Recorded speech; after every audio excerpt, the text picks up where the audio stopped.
అందరికీ నమస్కారం. విష్ణుపట్ల ఉదయశంకర్ని మాట్లాడుతున్నాను. నేను 36 సంవత్సరాలుగా ఆకాశవాణిలో అనేక కేంద్రాల్లో సేవనందించి ఇటీవలే రిటైర్ అయ్యాను. Akashvani at 90, one nation one voice, ఇలా ఆకాశవాణి సెలబ్రేట్ చేసుకోవడం చాలా ఆనందంగా ఉంది. ఆకాశవాణి, ఆల్ ఇండియా రేడియో ఈ పేర్ల విషయానికి వచ్చినప్పుడు 5 సందర్భాల్లో ముందు 1935లో ప్రొఫెసర్ ఎంవి గోపాలస్వామి గారు ఆయన ప్రైవేట్ రేడియో స్టేషన్ మైసూరులో ఆకాశవాణి నామకరణం గుర్తొస్తుంది.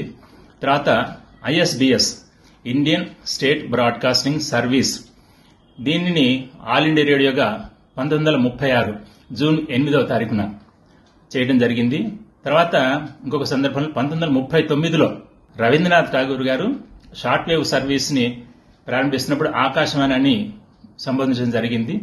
తర్వాత 1956లో ఆల్ ఇండియా రేడియో ఆకాశవాణిగా అడాప్ట్ చేయడం జరిగింది. తర్వాత ఇటీవల కాలంలో 2023 సంవత్సరంలో ప్రసార భారతి వారు ఇక నుంచి ఆకాశవాణిగానే ఈ బ్రాడ్కాస్టర్ ని గుర్తిస్తామన్నట్టుగా తెలపడం జరిగింది. ఆల్ ఇండియా రేడియో 90 సంవత్సరాల ఈ సందర్భంగా తరతరాలుగా భారతీయుల సమాచారంతో, జ్ఞానంతో, ఏకత్వంతో కలిపిన ఒక గొప్ప ప్రయాణాన్ని మనం ఇప్పుడు స్మరించుకుంటున్నాం.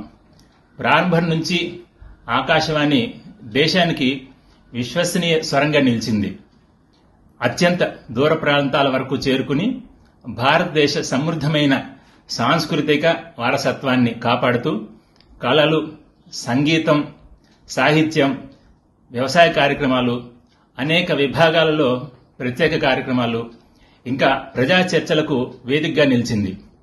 జాతీయ ప్రాముఖ్యత గల సందర్భాల నుంచి సాధారణ ప్రజల దైనందిన జీవితాల వరకు ఇది లక్షలాది మందికి నిత్య సహచరంగా నిలిచింది.